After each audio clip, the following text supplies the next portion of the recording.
पश्चाताप हर पाप को धो देता है पूजन। मैं तुमसे नाराज नहीं, लेकिन एक वादा करो मुझसे, किसी भी हाल में इस गलती को दोहराओगे नहीं। पैसों की लालच में किसी को फंसाने का काम नहीं करोगे। जब मन खुश ना हो तो तन स्वस्थ कैसे रह सकता है? जब मन में बेचैनी भरी हो तो शरीर में दिखाई देती है। तुम अपनी बेचैनी से निजात चाहती हो ना? यही सोच रही हो ना कि ये पुरानी बातें जिन्हें तुम भुलाना चाहती हो बार बार तुम्हारे सामने क्यों आ रही है? ये राम जी का तरीका है तुम्हें आईना दिखाने का।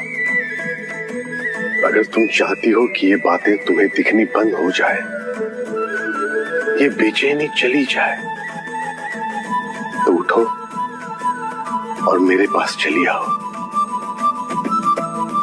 तुम्हारे सारे सवालों का, सारी बेचैनी का जवाब मिलेगा तुम्हें। मेरे पास आने के लिए तुम्हें जो शक्ति चाहिए वो तुम्हारे अंदर है गोतुबाई।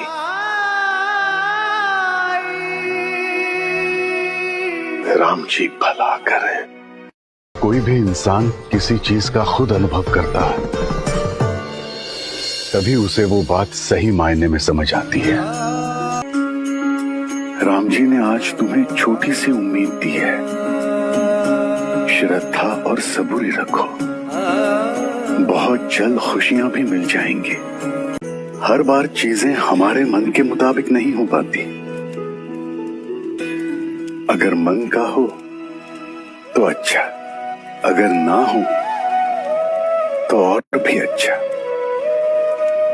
क्योंकि वो मालिक के मन का होता है।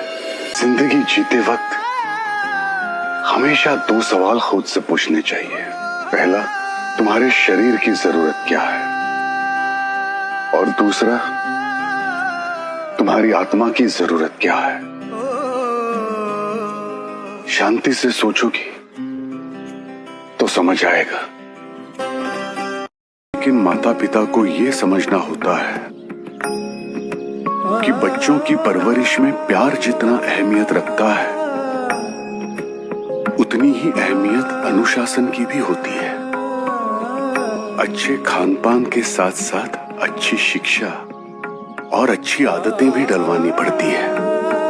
लेकिन अगर माता पिता अपनी मुश्किलों में इतने खो जाएं कि बच्चों को सदाचार सिखाने में चूक जाएं,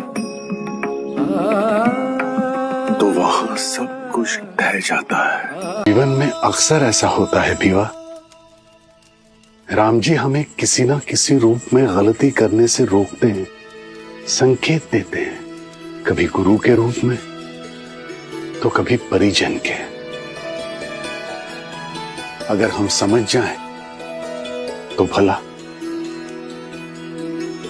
और अगर ना समझें तो फिर राम जी ही सही सबक सिखाते हैं। तुम गलत नहीं हो। तुम्हारा डर पिछले अनुभवों के कारण पैदा हुआ है, इसलिए वो बिल्कुल सही है। लेकिन तुम्हें यह भी सोचने की जरूरत है कि उस डर से तुम्हें आखिर क्या मिलेगा। डर और बेचैनी से काम बिगड़ जाता है, लेकिन धैर्य और आशा में वो शक्ति होती है जो बिगड़े काम को भी बनाते है। जहां तक हो सके हमें गलती होने से रोकनी चाहिए, लेकिन जब हमारे लिए कुछ भी कर पाना संभव ना हो तो हमें परिस्थिति का सामना करने के लिए तैयार रहना चाहिए। ये सोचकर कि जो हो रहा है वो मेरे हाथ में नहीं है, तो जरूर ईश्वर के हाथ में होगा। उसमें या तो हमारा भला छिपा होता है या कोई ऐसी सीख होती है जो हमारा आगे का जीवन सुखी कर देती है। जिसने लोभ को नहीं छोड़ा उसे भोगना तो पड़ता है, सबक सीखना पड़ता है। कुछ लोग बातों से सीख जाते हैं और जो बातों से नहीं सीखते, उन्हें सिखाने के लिए राम जी को दूसरे रास्ते अपनाने पड़ते हैं। हम अपने मन में कितना भी गुस्सा या नाराजगी पाल के चाहे सबसे कितनी भी दूरियां बना लें, ये जरूरी तो नहीं कि हालात हमेशा एक जैसे ही रहेंगे। जिनके नाम मात्र से ही समुद्र में पत्थर तैरने लगते हैं, सेतु बन जाता है, उनकी मर्जी से इस जीवन रूपी समुद्र की दूरियां भी मिट सकती हैं। अधूरा जीवन परिपूर्ण हो सकता है। जीवन में कुछ भी बेकार नहीं होता, सबकी अपनी उपयोगिता होती है। विश्वास हर मर्ज की दवा। राम जी सब ठीक कर देंगे। लेकिन अगर विश्वास डगमगाया तो सिवाय पछतावे के कुछ हाथ नहीं आएगा। अगर मन में वेदना है तो उसे वक्त रहते प्रकट कर देना चाहिए। वेदना अगर मन में दबी रही तो उसे जहर बनते देर नहीं लगती।